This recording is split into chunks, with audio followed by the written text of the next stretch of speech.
So yeah, like Rachel said, my name is Amanda Han, and I am a CPA and tax strategist for real estate investors. So we specialize in working with people who are using real estate and want to use real estate to reduce taxes and shelter income. I love that Rachel said I was CPA for the rich and famous. But Rachel is the rich and famous. So I'm really excited to be here. Part of what we do is, we take, I have my experience is in a Big Four public accounting firm where at the time I worked a lot with high income individuals and, a lot of the big time real estate investors. But my firm, Keystone CPA, what we do is we take a lot of those same strategies and apply it to everyday investors like all of us here tonight. So, I think you'll probably hear that a lot, hopefully, for the rest of our time together, that a lot of the strategies you hear people talk about that, wealthy people use to not pay taxes, to, make a lot of income and pay little to no taxes are a lot of the same strategies that we as real estate investors can use. You guys are my favorite audience. And the reason is because you are already interested in short-term rentals. So I don't have to convince you to like short-term rentals. And I know Rachel's had a couple of these tax calls. So hopefully you already know by now the benefits from a tax perspective of investing in short-term rentals, but we can definitely cover a lot of that tonight as well. Timing is of the essence because, like Rachel said, this year we still have what we call 100% bonus depreciation. So you have a couple more months to get properties in service and be able to just take huge tax benefits. I know, kind of an invitation, Rachel said, Amanda's going to share, ideas on how to, save over $100,000 in taxes using short-term rentals.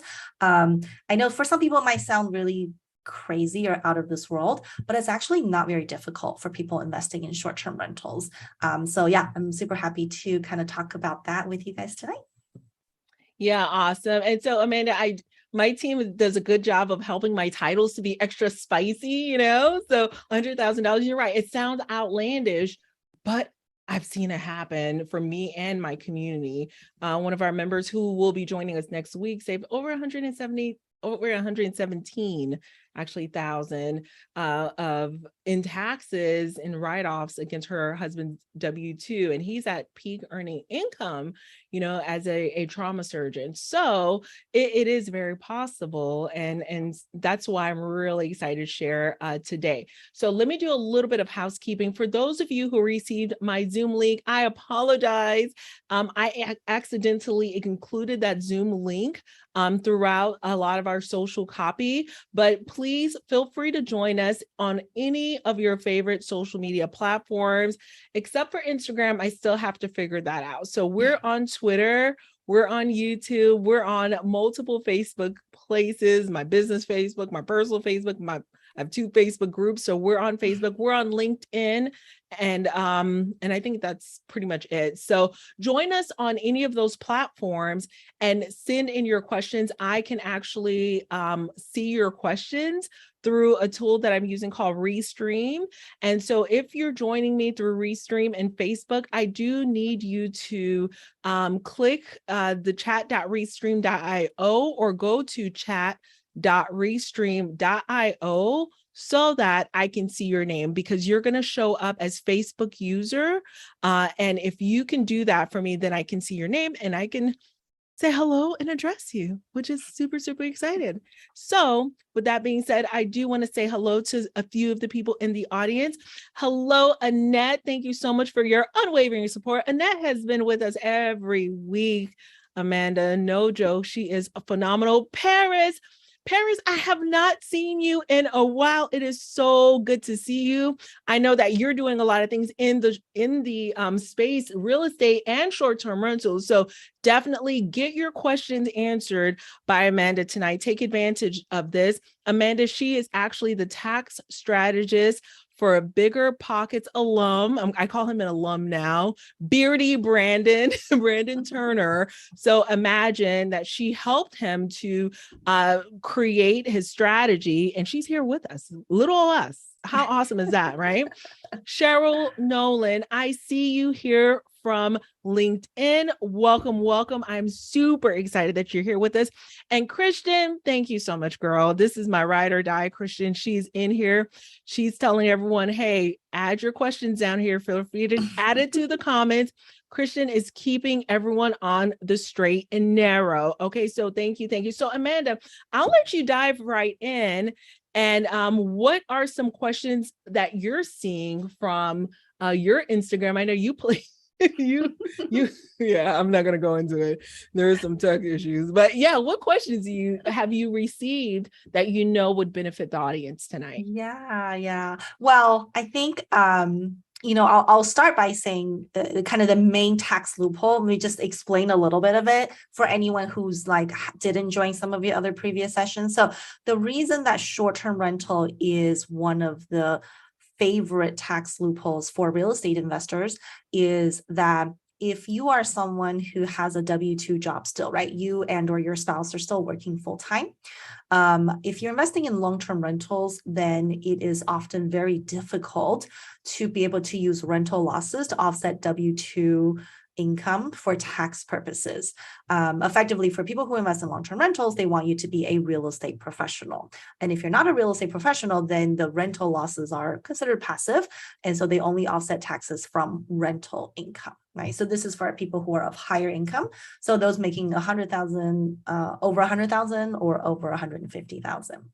For short-term rental investors is sort of a loophole. So what that means is if you are investing in short-term rentals and you still have a W-2 job, you might be able to use the rental losses to offset taxes from your W-2 and other income, even though real estate is not your full-time gig, right? Or you're not a real estate professional. So as long as you meet what they consider material participation hours, then you can use short-term rental losses to offset all types of income. Of course, when we talk about short-term rental losses, Rachel, we're not talking about losing money in short-term rentals. If you're doing things right, we've seen some massive cash flow opportunities in short-term rentals. What I'm talking about are just the tax losses. So tax losses meaning utilizing strategies like maximizing your write-offs, writing off the business use of your car or your home office, or maybe shifting income to your kids or other family members. And of course, taking depreciation on the property itself, the furnishing, all the fun stuff you're putting into your short-term rentals, like, pool table and kayak.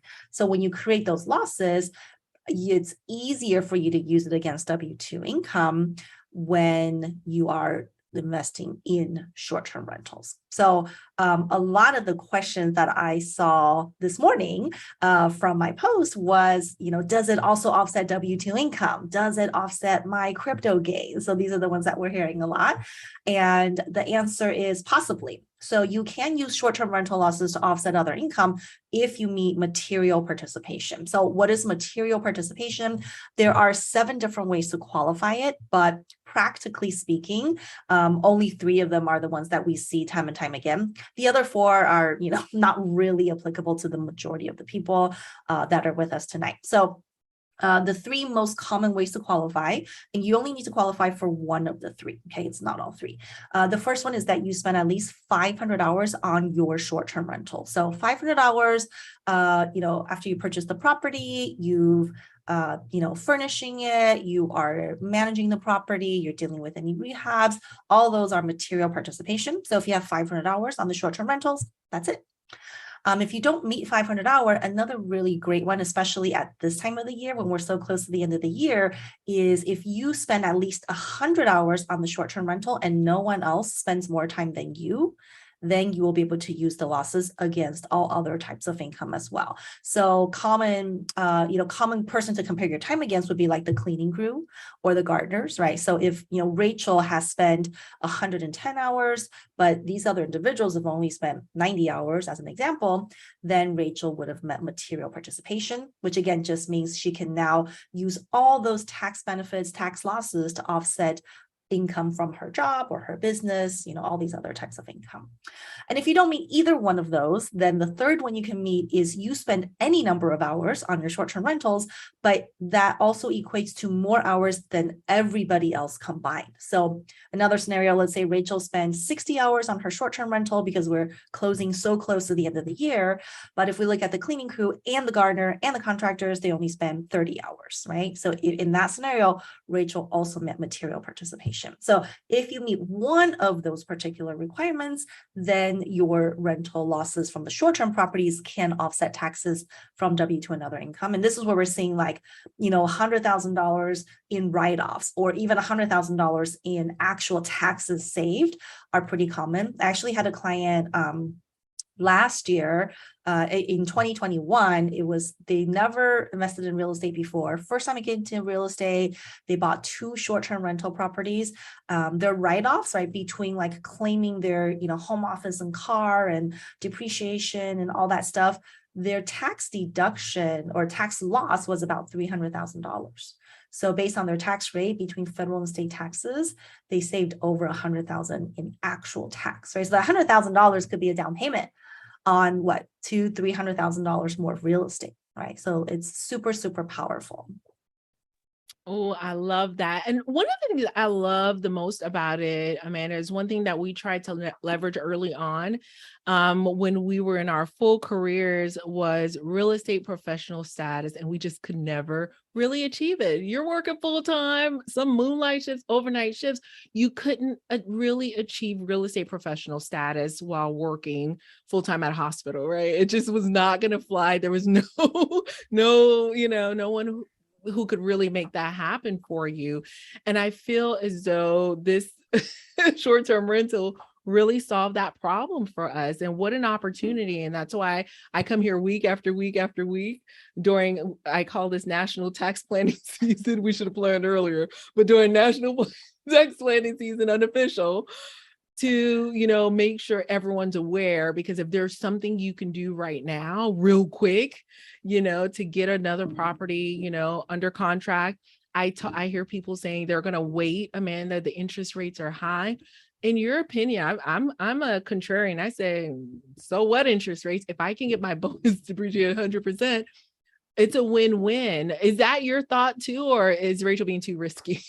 Well, I mean, so I don't ever recommend making an investment decision solely based on taxes, right? Mhm. So, but having said that, if the property itself is going to generate cash flow, right, and it's going to have appreciation, whether it's naturally through the market or it's a property where you can create forced appreciation by improving on it, interest rates are just one of those factors in the whole decision-making process. But I mean, we have a lot of clients that are still aggressively looking to buy real estate before the end of the year. Why? Because this is the year that they already have a lot of other properties. They've already met the 500 hours requirement. So for them, it's like a no-brainer.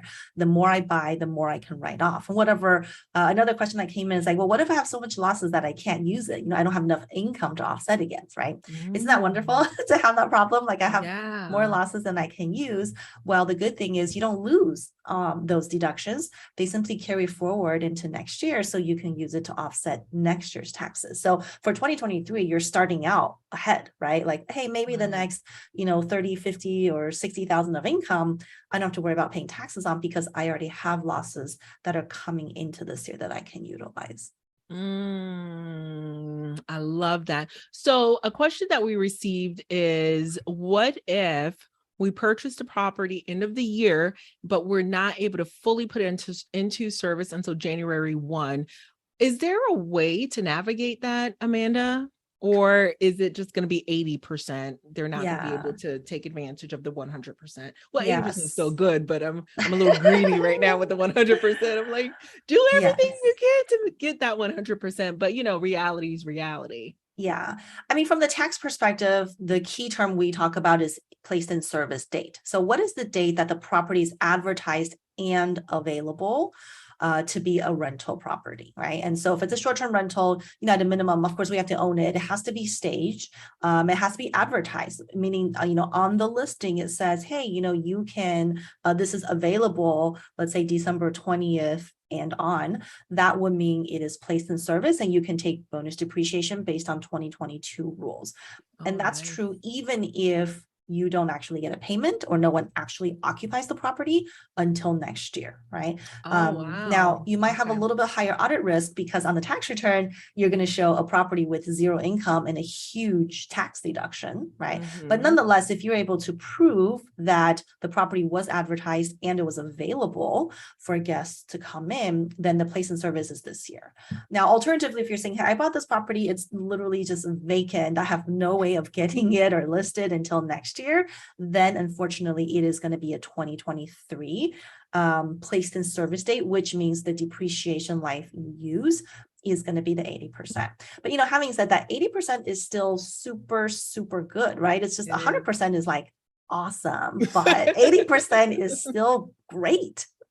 It really is. It really is. And that's why I say, I know I'm being greedy, but 80% is still phenomenal, guys. Let's not sleep on that. But I do want the community to know that I think it's so incredible and so amazing. And the fact that we may not see anything like this anytime soon, I think is what's got me really, really excited for everyone, because I think it's such a huge gift for those of you who are just working hard for your life and your W-2. This is an opportunity to get in there and win, this is like you were saying, Amanda, this is the stuff that we hear rich people talk about all the time. I'm this little girl from Haiti. This is not what we talk about sitting around at our table at home, so this gives you such an opportunity to see how these advantages are leveraged and how to take advantage of them yourself. So I have a quick question. So Anthony Rollo, Anthony, thank you for asking this question. He says, can you do cost segregation years after purchase? Yeah, that is a great question. I was just going to share a tip. So he was like a plant in my audience, right? You're planting them. The plant, yes. Although I've never met Anthony, I don't think. So yes, you can do it. That's a common misconception for cost segregation, that people are under the assumption that you have to do it in the year you buy the property or the year you put into service. And that's actually not true. You can do a cost segregation at any point in ownership of a property. Okay, so and here's where 2022 is, comes back in terms of being important and another planning strategy. Okay, let's say, for example, you went out and you bought a short-term rental property this year, right? You put it into service, you advertise it, you have one or two guests come in and out. But maybe this year you don't have enough hours, right? We talked about material participation. Let's say you don't have enough hours or other people have spent more time than you. So in that scenario, you're probably someone who does not want to do cost segregation this year. Why? Because you might not be able to use all that loss to offset your other income. But what you can do is, let's fast forward to 2023. At that time, if you, in 2023, you meet the hours to qualify for material participation, well, guess what? You can do cost segregation in 2023 and use that benefit to offset 2023 taxes. And the icing on the cake is not only are you doing the cost segregation, but you're getting to use 100% bonus depreciation and not 80% bonus depreciation. So I know I see your eyeballs going up, Rachel. And it's just a slight thing in the tax world that, again, what we always talk about is placed in service. So this building was placed in service in 2022. I can do a cost segregation. I can wait until 2023 or 2024 or 2025 and do a cost segregation on this building. I will be able to use 100% bonus because it was placed in service in 2022, where the rules were 100% bonus depreciation. So really another reason to just run out and buy a property. Right. I know, Assuming the right? numbers work out, of course, right? Assuming the cash flow, Exactly. the The numbers have to appreciation. work. Yeah. Yes. Yeah. The numbers have to work, guys. Regulations have to work. You know, I'm a preacher of regulations, numbers. We're not going to ignore those things. So let me just put it out there. But definitely, you want to have a tax strategist who understands real estate in your corner to make sure that you're taking advantage of these things, because we're a little bit detailed, but we're still talking generalities, right? Your situation may be a little bit different from someone else's situation. So one size does not fit all. So definitely contact your real estate professionals. We did a talk on all the professionals you need to work with along this journey of short-term rentals. I said no one should be doing their own taxes. I don't care who you are. Amanda, do you do your own taxes? I wonder sometimes about CPAs if they do their own taxes. I do. Well, I mean, I don't, but my husband, Matt, does. Yeah, yeah. So you have a team, but people think that, I'll just do my own TurboTax. Put it down, guys. Don't do your own taxes. You have a highest and best use. And if your secret sauce is not tax accounting, do not do it. But yeah, Yeah. taxes, bookkeeping, all of those things. Those are some of the first things I do want you to outsource. But if you're looking to purchase and take advantage of these special short-term rental perks, definitely you want to be talking to a tax strategist who understand what's out there, what's available to you. Jennifer Yeah. has a question. So Jennifer, okay, we're going to have to break this down because Jennifer just gave me a whole essay, but I'm here. I fully support you, Jennifer. I am here with you. So Jennifer says, please discuss the real estate professional designation. Also, what your count towards the 500 hours or what's required. Under this rule, an individual is treated as significantly participating in an activity for a tax year if and only if he or she participates in the activity for more than 100 hours during the year. And she drops some regulations. Jennifer, as you can see, this is not my area of expertise. That's why I got the expert here. Temp regs section 1.469 Jennifer, I love that you're here. Okay. And what activities count? Housekeeping? Question mark. Excuse me. Oh my gosh. Well, I just want to say I am hiring Keystone CPA. We are hiring tax professionals. So Jennifer, if you love taxes and it sounds like you are, please connect with me. And I You have dropped when some regulations and some I things, Amanda. I'm like, okay, I don't know what this is. I spoke at Bigger Pockets conference a week or two ago, and Yeah. I actually had someone approach me and said they love taxes and they want to apply to work here. So now I'm just going to openly solicit. Someone said they love taxes? Yes. Mm. There are a lot of people like that, Rachel. I think The Jennifer's only one of them. reason I'm even talking about it is the 100%. Other than that, I'm like, I want nothing to do with taxes. Oh my All goodness, right. that's So let me awesome go though. to Jennifer's Yeah. question. So first and foremost, because today we're talking about short-term rentals, I just want to throw this out there as the first part of the conversation is for short-term rental investors, you do not need to be a real estate professional. Okay, real estate professional designation only applies to people who own long-term rental properties that have losses and they want to use it to offset their higher W-2 income. Okay, so for all of you who are joining us, if you're just interested in short-term rentals or you're just investing in short-term rentals, you can literally tune me out for the next how many ever minutes. Okay, but going back to Jennifer's question, I'm going to assume you invest in long-term rental properties, hence your tax person is telling you, you need to try to qualify for real estate professional. So real estate professional status means a couple different rules to meet. First and foremost is that you have to spend more time in real estate than your job or other income activities. So if you're working a full-time job of 2,000 hours, you have to spend more than 2,000 hours a year in real estate activities to be a real estate professional. And this is what Rachel was saying earlier, for medical professionals, you can start doing per diem locum stuff, but still, it's going to be kind of hard to overcome those work hours. Okay. So that's the first requirement. You spend more time in real estate than your job or business combined. Let's say you exceeded that, you also have to make sure you spend at least 750 hours in real estate. So that's more applicable for people who maybe don't have a job. So if you're just like a stay at home or you're retired, then you have to meet, at least 750 hours in real estate Once you do, then you're considered a real estate professional. Now, the third part of the test is the material participation. So this is similar to what we were talking about for short-term rentals, right? You have to meet one of those 3 material participation tests. So that's the same exact rules, but in this scenario for real estate professional, we're looking at long-term rentals, right? So more time in your job than, more time in real estate than your job, at least 750 hours, and you meet one of those material participation tests. The one that you are reading specifically was the 100 hours and more time than anyone else. So in the long-term rental scenario, let's say you spent 100 hours on your rental property that you're managing or rehabbing or whatever, you have to look at the hours by other people. And if you spent more time than other people, then that would be considered materially participating in that particular property. So hopefully that answers your question. But again, if you're investing in short-term rentals, just ignore everything I talked about because it doesn't even apply to you. You're only looking at the material participation for short-term rentals.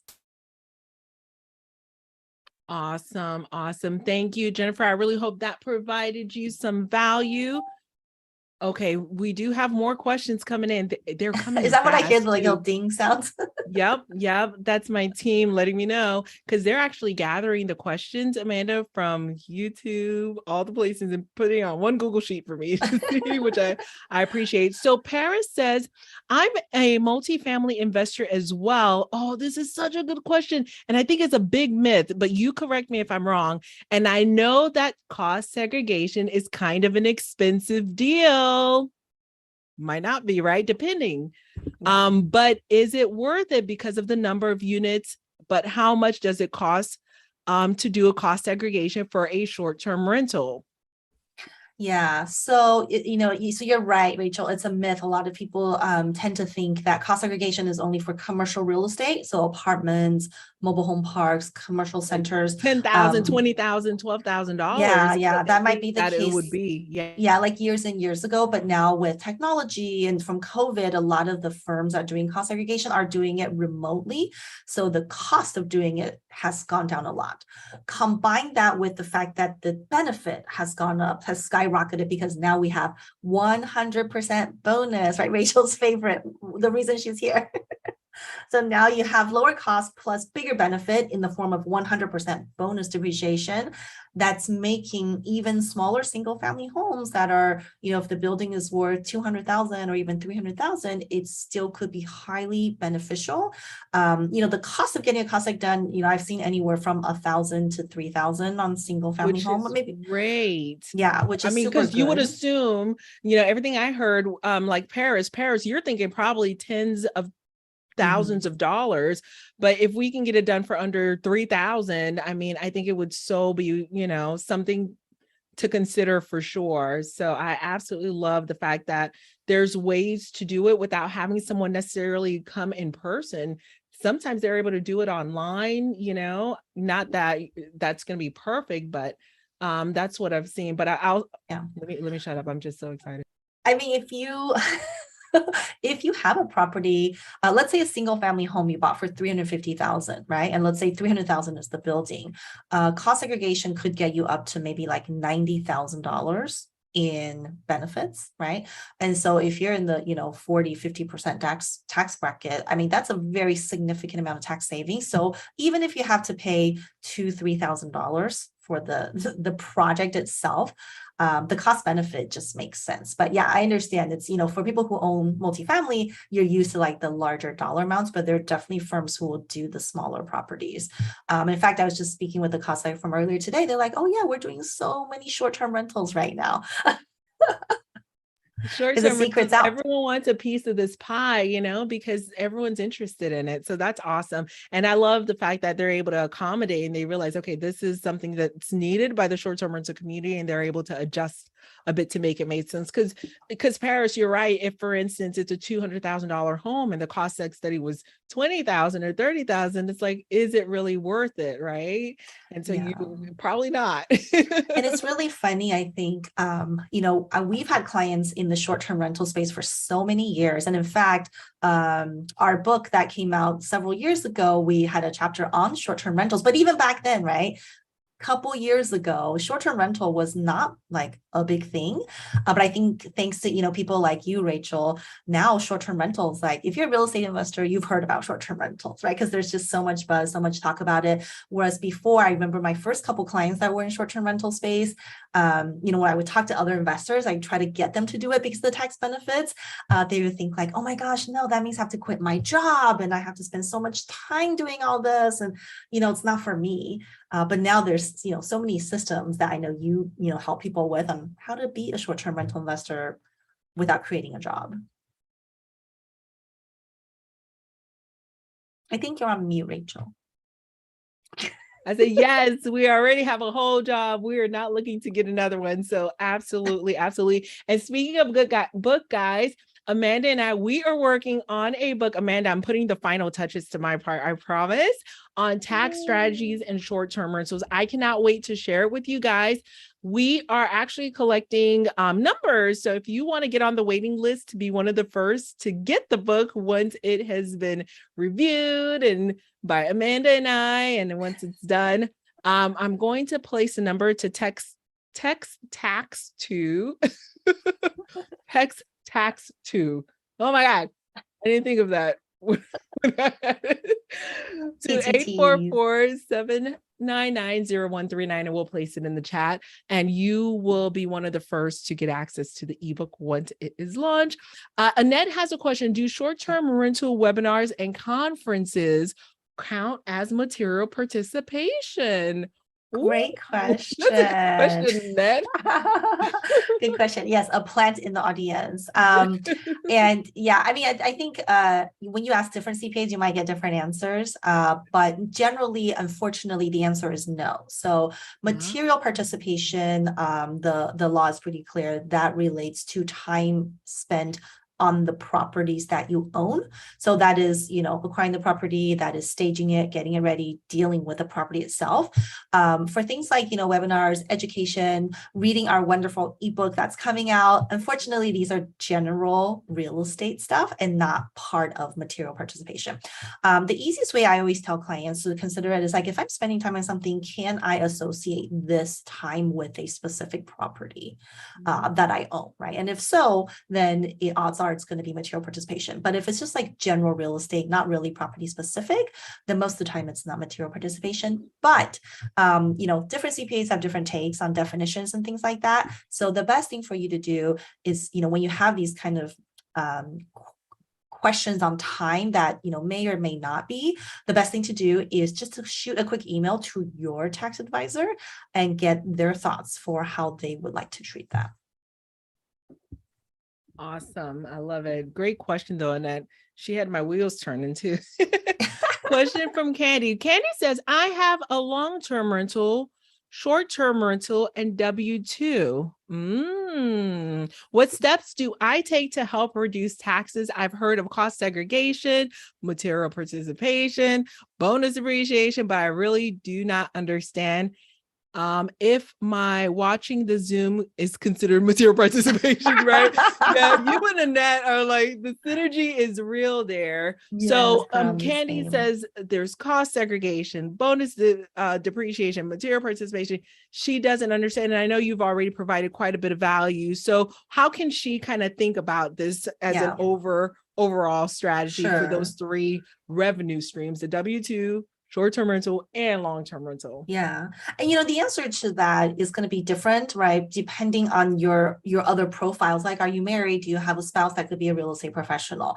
Or for your long-term rentals, as an example, right? Let's say, and are you lower or higher income? If your income is $100,000 or less, then the long-term rentals are fine too, because you can use up to $25,000 of long-term rental losses to reduce W-2.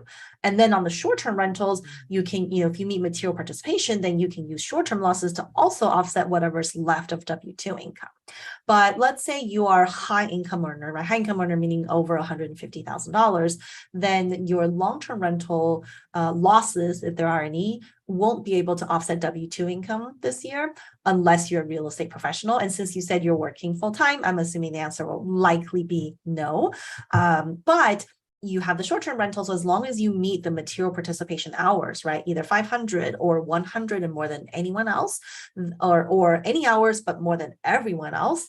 I really need a simpler way to say that, Rachel, but I'll think about that. So anyway, you meet one of those 3 requirements, then you can use short-term rental losses to offset W-2 income. So I think for you, the low-hanging fruit is the short-term rentals. Let's make sure we look at, once you confirm you meet material participation, then you're looking at maximizing your deductions, right? Tracking your deductions for real estate, for education stuff, tracking, all of the home office and car and all that against the short-term rentals that you're using it for, and then bonus depreciation, cost segregation on the short-term rental.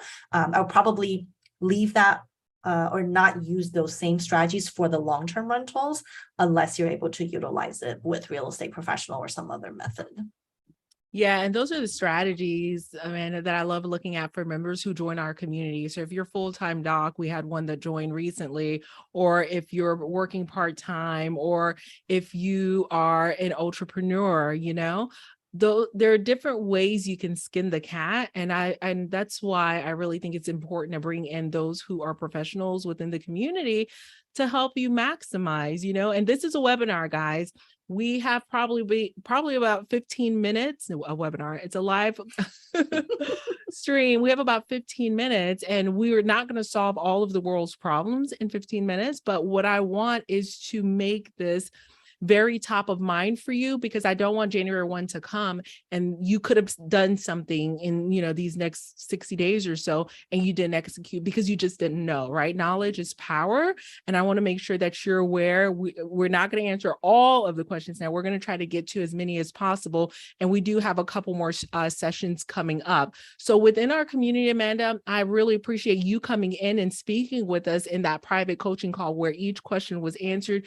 You actually showed us the breakdown of, if you make this salary, then we're going to do this, then we're going to do that. You even dispelled some myths that I had, because I had a realtor in the community who's a realtor. I said, oh, of course you're a real estate professional. It was like, wait, no, you might not be, because she didn't have a long-term rental. And so it was like, oh my goodness, Right. we really need, the short-term rental to work specifically for that scenario, because you can't just assume you have real estate professional status, right? And even that's still not fully in my head yet. Yes, and a lot, it's such Make a it make sense. It still doesn't make sense to me. I it wake up doesn't make like it sense. still doesn't make sense. I don't understand why she's not real estate professional. But these are the things, with that laser coaching that you did with us inside the community. She was shocked. I was shocked. Everyone was shocked. So these scenarios, everyone has a very specific scenario. Candy asks another really important question. She says, how do you find the companies to work with to do a cost seg? I don't know if you have a list of individuals you recommend. If you're comfortable making a recommendation, we do have Yona Weiss that's going to be joining us. He does a lot of multifamily cost seg. So he's going to be joining inside of the community to do a talk on cost seg. But who do you recommend, Amanda? Yeah, we work with Yona. Yeah, we work with Yona a lot as well on some of our, from like small clients to some of the larger clients that we have. So yeah, his team is really awesome. And I think your members will really get a kick. He's a great presenter as well, because cost segregation, I mean, if you think taxes are dry, cost segregation is even more dry of a topic, but it's so powerful. It's so powerful. And it's like, stick with me, guys. It's the dollars. Just focus on the dollars. But what's really interesting about this whole conversation is that for investors, I think it's really important to understand that tax savings, it doesn't just happen by chance, right? No. Just like investment, we don't just stumble across a good real estate deal. I mean, maybe we might, but that's not the norm, right? So you have to know like what to do during the year to actually get the tax savings. Today we're talking about the strategies, material participation, the short-term rental. We even talk about like what is a short-term rental when it comes to taxes, because there's specific definitions of what that even means. Or can you turn a long-term rental into a short-term rental, right? To maybe then get the tax benefits. There's nothing in the tax code that says a long-term property can't turn into a short-term rental if you can get the tax benefits of it. And you're the property owner, right? So you decide who, how much, when you rent it out to get the profile that will legitimately get you the most tax savings. And I think a lot of people tend to think that, my CPA is filing my tax return, so, they must know what I'm doing, or they would have told me what to do. But experience tells us, right? I think a lot of you guys are here, probably have the same experience. Experience tells us that the person preparing your tax return may or may not be the person that's helping you do planning. So if your current person is not doing tax planning, you need to speak up and ask for it. Ask for planning. We just finished tax deadline, so CPAs have more time now. So now's the time to get together with them, try to do some planning. And if they don't do planning, or if they don't specialize in real estate, then make sure you do seek out another firm that does planning, because the planning is where the money is saved, not filing of the tax return. That's just reporting what already did or did not happen last year. Oh, so good. I'm glad you went on that a little bit of a tangent, because it's so important to understand there's that whole compliance side and then the strategy side. Compliance, we're just making sure that no one goes to jail. Right? Yes. We're just making Well, and the sure strategy too. The strategy is making sure you don't go to jail, so that you're actually doing those things during the year instead of just making it up and saying you did it. Right. Absolutely. No, you're absolutely right. But the strategy is leveraging, tools and levers, because here's the deal, guys. For those of you who are always looking for 100% occupancy rate at your properties, and, we have bigger properties, I tell everyone my secret sauce is I like to stay at about 65% occupancy, because when I looked across the spectrum of my seasonality and my, the amount of revenue we generated based on just our occupancy percentage, we don't make the most dollars when we're fully booked. Matter of fact, once I start to push beyond 80% of booking occupancy, I start to lose money, because I don't have that buffer that's needed to bring that property back to tip-top shape.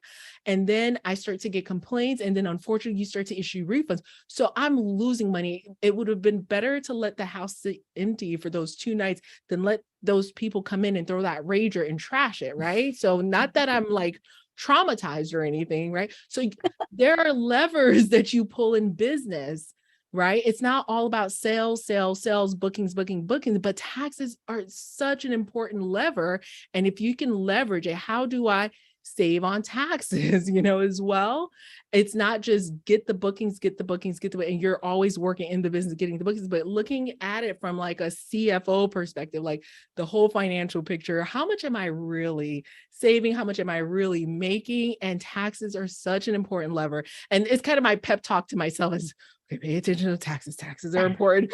but am This I is just you wrong? talking out loud to yourself, Right. basically, But am I right? wrong, Amanda? Isn't taxes an important lever? I mean, it really moves the needle, I think. For sure. I mean, even $10,000 saved in taxes is $10,000 more that you made, right? Yeah. What I always look at is like tax savings is the easiest money you can make, because it was already yours to begin with, right? You just need to work a little bit to actually protect that money. And I always look at it from an investments perspective. Like if I can save $50,000 in taxes, then that's another down payment on a $20,000-$30,000, I mean $200,000 property or something. So yeah, very, very important to not just be so focused on making the money, but how much of it do you actually get to keep? That's all that matters. Oh yeah, that's so true. Okay, so Amanda, let's be a little bit transparent with the people, because when it comes to tax strategy, I'm preaching tax strategy all the time. But say I have a W-2 and I'm house hacking, I'm just renting out one room in my house. Do I really need tax strategy per se, where I'm paying someone to go in and do all the things, or is a CPA good enough? And I may get maybe $8,000 of bookings per year. Do I need a bookkeeper? Do I need all of the bells and whistles of all of the tax support team at that point? Or do I just stick with the CPA that does my filings? When in business do you enlist a tax strategist? Is it a numbers game? Is it a complication of your profile and your family's profile? So talk to us a little bit about that, because Candy just asked the question, Amanda, can I afford you? Obviously, You I need a know, CPA. Can I afford you? So not everyone needs a whole strategist. Not everyone needs a for CFO sure. or controller, all those things. So talk to us a little Yes. bit about that. Yeah, and I love the spreadsheet you put together, by the way, about like the different members on your team. I think so. The way I look at it, it's never too early to start interviewing for your team. Okay. And good advisors will tell you when would be a good time to work with them. So we talk with investors all the time, not myself, but my team. Talk with investors that come to us all the time and ask these types of questions like, hey, I just have a house hack, nothing else for the rest of this year. Is it a good time? Actually, I had someone DM me on Instagram, the same thing, like, I'm not buying until next year. Should I work with you? And for those scenarios, I've said no, but definitely come back next year when you are investing, when you're ready to invest, you're going to have a couple properties and it makes sense. So I would start the interview process and the conversation and the research of your team earlier. But yeah, for someone who's just doing house hacking, in terms of renting out one room, probably not necessary to do a whole strategy around it. But the answer is a little bit different if you are doing house hacking where it's like a duplex. Okay. So duplex, you can get very, very large tax benefits if you're renting out one side of it as a short-term rental. Or we have a client that has out in Colorado that has a property, their primary home, where their basement is their short-term rental, right? So sounds almost the same as the house hacking renting a room, but for tax purposes, very, very different. That client, I think, saved over like $40,000 in taxes in the first year by renting out their basement as short-term rentals. So, house hacking is like the pros and cons. The pros are it's on your property, so fairly easy to meet material participation because I'm assuming you're doing a lot of the work yourself. So for house hacking with like, duplexes or basements, those make more sense when it comes to planning. But if it's just like one bedroom, the tax benefits are unfortunately limited. So, like a whole planning might not be warranted. That's awesome. So I thank you so much for saying that. What I heard there's what you said was good tax strategists are going to say, you know what, you may not need me right now. And here's the deal. The other important thing, I think you slid it in, and I don't want anyone to ignore this. You said it's not too early to start interviewing because you sound like someone who's experienced people at the very last minute saying, I need you now. At the 11th hour, you're like, no, you should have started talking to me sooner than later. So don't be me. My tax people, Kendall, y'all, I'm so sorry for everything that I've done to you. My tax people do not, I'm sure they hate me. They act like they like me, Amanda, but I'm sure they do not like me. Oh my gosh. So I'm really here, guys. I'm a student of the game. I'm one of those who didn't do all the right things, but still was able to create a massive amount of revenue with short-term rentals. So imagine if I leverage all of the things that are out there and are available to me, how much more I would be able to generate, how much more impact I can make. So I don't want you to fall into the same situation that I have been in. So definitely that's why I'm here. And so here's what Amanda was actually referring to a little bit earlier. Can you see my screen, Amanda? Yep, I can. Yeah. So this is like the tax support team, bookkeeper, tax preparer. And when I go into it, I really think your tax preparer is the first person you need to hire. And I know someone mentioned something about TurboTax. I'm not trying to dish on TurboTax, guys. I really don't have a horse in this fight. I'm just saying I don't want you to be filing your taxes on TurboTax. If that is what someone says that their tax preparer saved them a lot of money and sent it via TurboTax, okay, I'm here for it. I don't know if that's a good thing or not, but I don't know enough about it. I just know that that's the go-to for people who are trying to DIY it. So the reason I said I don't want to see you in TurboTax. I just don't want you filing your own taxes if you are investing in real estate, just because I feel like you put yourself in a position where you may end up warranting some type of audit and you're not fully prepared, and you just want someone else looking over your shoulder to make sure you're doing that, unless you yourself are a tax professional who is skilled and who knows exactly that's your superpower. If that's your superpower, yes. Yeah, it's interesting because we actually have clients who are CPAs that come to us for tax filing or for consulting. Because even for people that's their trade, we have a couple clients who are CPAs, they work in the big firms, but maybe they do like large corporate returns and they don't really know the real estate side of it, but personally they're investing in real estate. So yeah, it's definitely kind of a niche. So unless you're someone who's pretty well versed in it, it's not something you want to DIY. And I think when it comes to planning, I know, like you said earlier, Rachel, we're a little bit late in the game. There's still a couple more months left, but better late than never.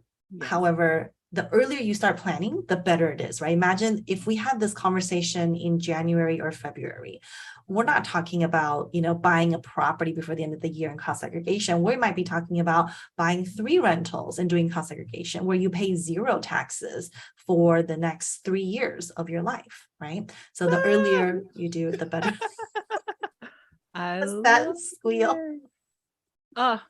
I love it. You see, I'm here. I'm like 1 year pony. I'm excited that I'm 2 months ahead. Amanda's like 3 years. I'm like, But no, that is a strategy that we talk about inside of our community a lot, Amanda, because we know that, and this is going to answer your question, Paris. We know that once 100% is gone, then there's 60, then there's 80%. Right? Then there's 60%. So for the next 3 years of our lives, we're making sure that we at least purchase 1 short-term rental to, get access to this tax savings bag. So thank you for mentioning that. Okay. My question sheet disappeared. What question do you have, Amanda? I'll let you slide one in. Do you have any? Gosh. I think so. One of the questions I got earlier today from social media was, if I'm investing in short-term rentals, what is the one main thing my tax person needs to know when it comes to saving taxes? And I think that is, so if you're someone who's investing in short-term rentals, your tax person is not well versed in real estate, you need to find out from them, or come from, they understand that you can use short-term rental losses to offset W-2 income, even if you're not a real estate professional. Okay, I know I've said this like 5 times now tonight, but that is the main thing. On a weekly basis, I am getting emails from some of our planning clients whose CPA said, no, you really have to be a real estate professional. Here are the rules, because there's just a lot of confusion. It's like a very niched area of the law that not a lot of people understand. So, so if your tax person maybe doesn't understand it, you need to make sure that's something that they understand and they agree with, because what you don't want to do is do all the right things, do cost segregation, meet the hours. And when you go to your tax person, they say, no, I'm not willing to file a return, because you have to be a real estate professional and you can't convince them otherwise. Okay, so that's the one thing. If you're doing short-term rentals, make sure your tax person understands that. Or if they don't, you share it with them, make sure they read up all about it. They can attend our webinars and they'll get all that information. Oh, that is such an important question. And I love that, Amanda, you're not saying just fire them. Right? Just go ahead and fire them. Professional courtesy to other professionals. And that's what I do notice about the tax community. I see that the tax community is such a collaborative community. Like the rest of us, we're eating each other's lunch, but the tax community, they seem to collaborate. They want to share information, which I absolutely love. And I think it's so admirable. So you heard that, guys. Make sure that oh my goodness. And that's something I didn't know. I thought they all would know, but they all don't know. And so make sure that they are aware of it. And if they don't agree with it, provide them that education, the resources that Amanda has out there that's available, so that they could read up on those rules, because that's legislation, right? It is law. It is out there. We're allowed to use these benefits. So yes, let us use it. Okay. Hi, Elena. I am so happy to see you. Elena says, a question on the cost segregation study. What is the typical cost for a 3 to 4 bedroom house, and how long does it take? So I know we spoke about the typical cost. Elena, it shouldn't be more than $3,000 for a 3 or 4 bedroom house. And if the house is, say, like maybe 100,000 or really low, it might not be worth it. So just, I know you're inside of the community. We can discuss that. Add that to your Slack channel if there's a specific property you're looking at. And Yona Weiss is going to be joining us. He does the cost segregation studies with Madison Specs. and we can ask him specifically about the property that you're looking at, Elena, to see what his thoughts are. And so I love just having you guys in my community. And she also asked, how long does it take usually? Amanda, how long does it usually take? I forget. It depends on the time of the year. So if you're asking for a proposal now, you probably get it fairly quickly. I've gotten it in like as little as 2 days. Not the actual Oh. project, but the proposal part of it, right? Like giving us an idea what the benefit would be. Mm. If you're talking like closer to tax deadline, March, April, September, October, they're going to be a little bit longer because, you know, those guys at Madison Specs, they're working on, you know, existing workload. But yeah, I would say a couple. Oh, the other question people have too is, do I have to get the cost segregation project done in 2022 to get the benefit? And the answer is no. You don't have to do the project. You just have to make sure the property is placed in service. So I buy a rental in the next month or two, I put it into service, it's a short-term rental.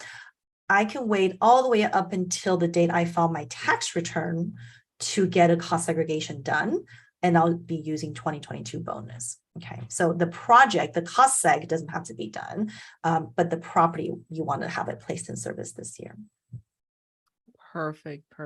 Oh, the gift that keeps on giving. I love it. Okay, so Facebook user, I do not know your name, so please go to chat.restream.io because I want to know who's asking these wonderful questions. Okay, the question is, do we start counting the hours once it's placed in service, or can we count the hours getting it ready?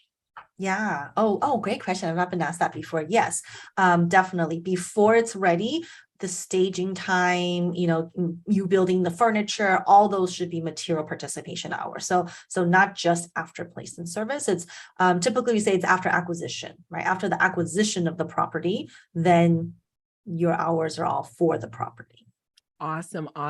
Amanda, I know we've already passed our time. Do we have time for a couple more questions? Because I want to be respectful of your time. I don't know if you have a call to jump to. You're okay. Okay. So Cheryl says, my tax strategist CPA was able to add an additional $14,000 to our refund over TurboTax! Exclamation mark. So that is amazing. Wait, your tax prepare is using TurboTax? Is that not a, yeah, I didn't know. That is not a, maybe. That's so Tax strange. strategist CPA. She says, my tax strategist / CPA was able to add an additional $14,000 to our refund over TurboTax. Oh, interesting. Maybe. So Cheryl, it makes me wonder, did you already started in TurboTax and then maybe they came alongside you? I don't know. I don't know anything about TurboTax. I just said to people, I don't want to see you in TurboTax because I feel like that's what people like me would try to do, DIY it. Yeah. So Cheryl, if you want to give a little bit more context, that'll be great. Next question, what's the best method software to record material hours of participation? Oh, great question. Yeah. So, so for our Give it to clients, us. we have, yes, for our clients, we have a sample time tracking worksheet. It's in Excel. I'm like, Rachel, I love Excel. It's actually in Google Sheets, but so we have examples of like how to track your hours for material participation versus just regular real estate hours if you're investing in long-term rentals. But if you're more tech savvy, there is an app there called Reps Tracker, REPS Tracker. And it was actually, you guys will get a kick out of this. This was invented or created by a client of mine who took my tax planning program. And then she said, Amanda, your Excel is not sufficient. I'm going to write an app. She is a medical professional. She's not an IT or a tax person, but Reps Tracker has been really awesome. We have a lot of clients who use it. I think it's, you can use it with your like iPhone or Samsung. So yeah, check that out. They have it for long-term rentals and short-term rentals separately. I love it. What happens? Okay, Paris is asking what happens after 2022. So we talked about it. Then it's 80%, then it's 60%, and then it's gone, right, Amanda? Or is there a 40% and then a 20%? Yeah, it just dwindles down, and then once it phases out, it'll just be regular depreciation. So it doesn't, in regular depreciation, doesn't mean we lose out. It just means we're depreciating it over the intended life, like 5 years or 7 years or whatever. So, and that's a good question because a lot of people think, hey, this year we're at 100% bonus, next year's 80%. So I'm losing out on 20%, and that's not correct. So 100% bonus just means I'm writing 100% of it off this year. Next year, 80% means I'm writing off 80% of it this year. The remaining 20%, I'm writing it off over multiple years. So we never lose out on the benefit. It's just a timing difference of how much you get upfront versus over time. Got it. Got it. All right. Cheryl says, may we get a list of suggested companies that will do cost segregation studies for homes that are 500K or less? Yeah. Madison Specs is a good one. Cost segregation authorities is another really good one that that we have clients work with. Engineer tax services. So those are 3. There's a lot of them. Awesome. Guys, jot those down. Next question is, we have long-term rentals as well. Does time spent on long-term rental count towards material participation hours? So time spent on long-term rentals count towards material participation of long-term rentals. It does not count towards material participation of short-term rentals. So that part of it is separate. Okay. And so if you're looking for material participation of long-term rentals, though, you need to be a real estate professional. So right? yeah, I mean, you first will be a real estate professional and Right. then you would worry about getting the long-term rental hours. So yeah, but if you're just investing in short-term rentals, then you don't care about real estate professional. Yeah. And this is a great question because it brings up kind of a somewhat common issue that I find people in, especially for Okay. investors starting out. They maybe have one long-term rental and one short-term rental. And so you're trying to meet, the hours in both buckets, right? And it might be difficult because maybe I need to spend 500 hours here, another 100 hours over there. So one way around that, again, because you're in control, you're the property owner, maybe let's have both of the properties be short-term rentals this year, right? Mhm. Instead of having it as long-term, we have them both as short-term. Now both of the hours count towards the same bucket. Or if I have 3 long-term and 1 short-term, well, maybe my short-term will just be considered long-term for this year, so that I just have to do the whole real estate professional route. And the definition, we did get to define the definition of short-term rentals for tax purposes simply is a property where the average guest stay is 7 days or less. So you can see how easy it might be just to kind of tweak things, right? So if I have a property where the average guest stay is 8 days or more, then that's technically a long-term rental, and I can use it alongside all of my other rental properties. Got it. Do you need an LLC for every property owned, and do they need to be in the state that they are in or the state that you live in? Yeah, great question. From a tax perspective, you don't need to have an LLC at all. So all the strategies we've talked about today work regardless of whether your property is held in an LLC or in your personal name. But yeah, I mean, if you have a couple of properties, you probably want to have LLCs for asset protection purposes. Where you form the entity will also be a question for your attorney, because the attorneys will dictate where the entity is formed that will give you the best asset protection. If you're investing in short-term rentals across multiple states, if it's in the same LLC, that's not a problem. All that happens is you just register that LLC to do business in a couple different states. So, if I'm in California, I have properties in Nevada and Florida, and I have one LLC, that LLC just registers to do business in Nevada and then also in Florida too. But that's from a tax perspective. So of course you want to talk with your attorney about any legal considerations on where the entity is formed. Awesome. Awesome. This is a question. It's not fully fleshed out, but I think I understand where they're coming from. So, are there any benefits to owning the property as a C and operating the STR arm as an S? So are they talking about CNS Corp? Is that what you think they're asking? So operating the property as a C versus an S. Owning the property as a C and operating like the property management arm as an S. Gosh, there's a couple. I mean, there's so many different assumptions I have to make. So C meaning C corporation or Schedule C. Typically, so we'll assume it's Schedule C because we never want to own real estate in a C corporation. Okay. Okay, so So for I'm those sitting in the assuming back, let's say that one more time, because I know that that has been it just something like that people are just, I've seen that mistake made. It's like, I know it's very sad of a mistake. So don't own rental real estate inside corporations. Definitely not C corporations. And the reason is because C corporations are a different tax-paying entity. So all these benefits we're talking about, the depreciation, they'll be trapped at the corporate level. So you don't get to use it to offset your personal income, right? That's the reason we don't want to have a C corporation owning real estate. If you do a Schedule C on your personal return, we typically see that when a short-term rental is operating more like a hotel or bed and breakfast. So you're doing more than the Airbnb. You're like going in there and offering services like daily cleaning or airport pickup and, just helping them with excursions and things like that. That's where you see it reported on Schedule C. There's not really any benefit from my perspective. In fact, if you start having taxable rental income, not only do you have to pay federal and state income taxes, you also have to pay self-employment taxes on top of it. So that doesn't really make sense. But if you are in that hotel or bed and breakfast type of a short-term rental business, then that is where the S corporation might come in handy. So you have like an S corp management company where you're shifting some of that active income over to the corporation.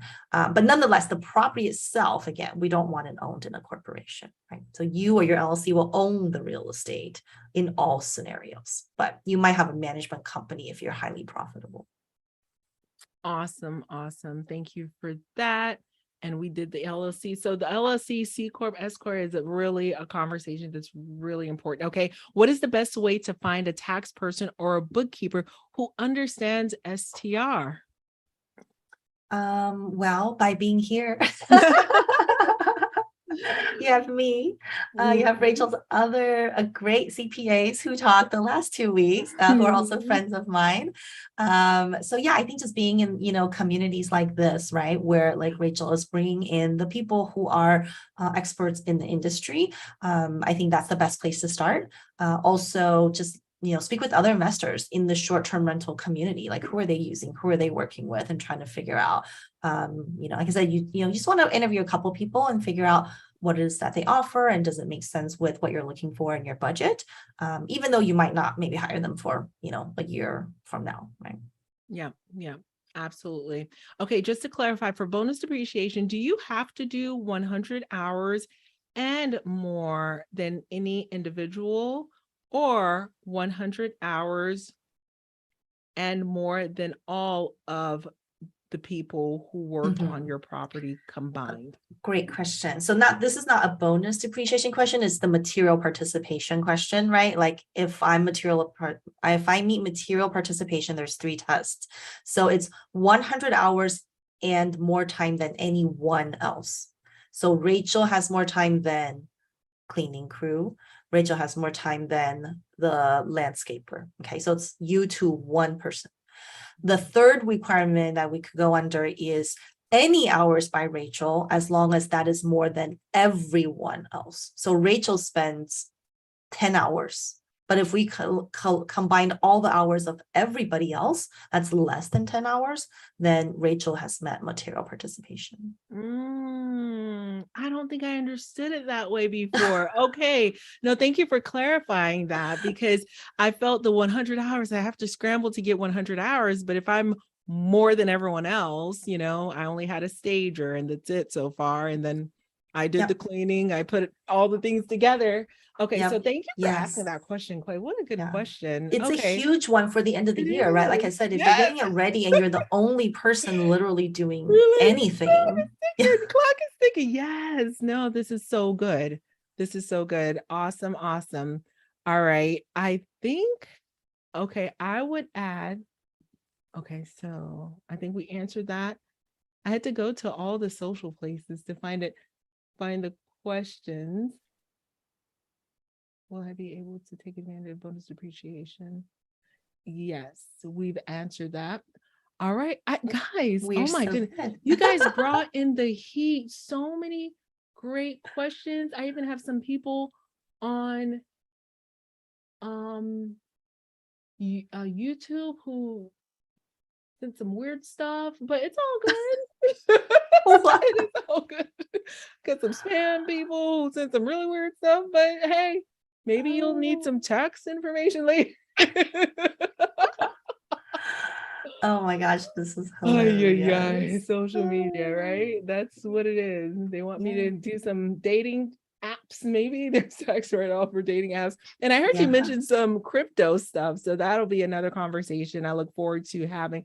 Oh, okay. So Cheryl gives a little bit of context. Cheryl said, yes, I had started using TurboTax before I was introduced to a tax strategist. I had nearly completed my taxes already, and I wanted to see the difference. I was blown away with the result. Use a tax strategist, exclamation mark is what she Okay. said. Yes. All right. Okay, That makes more so she sense. was I'm like, your DIYing tax it. strategist uses TurboTax. Okay.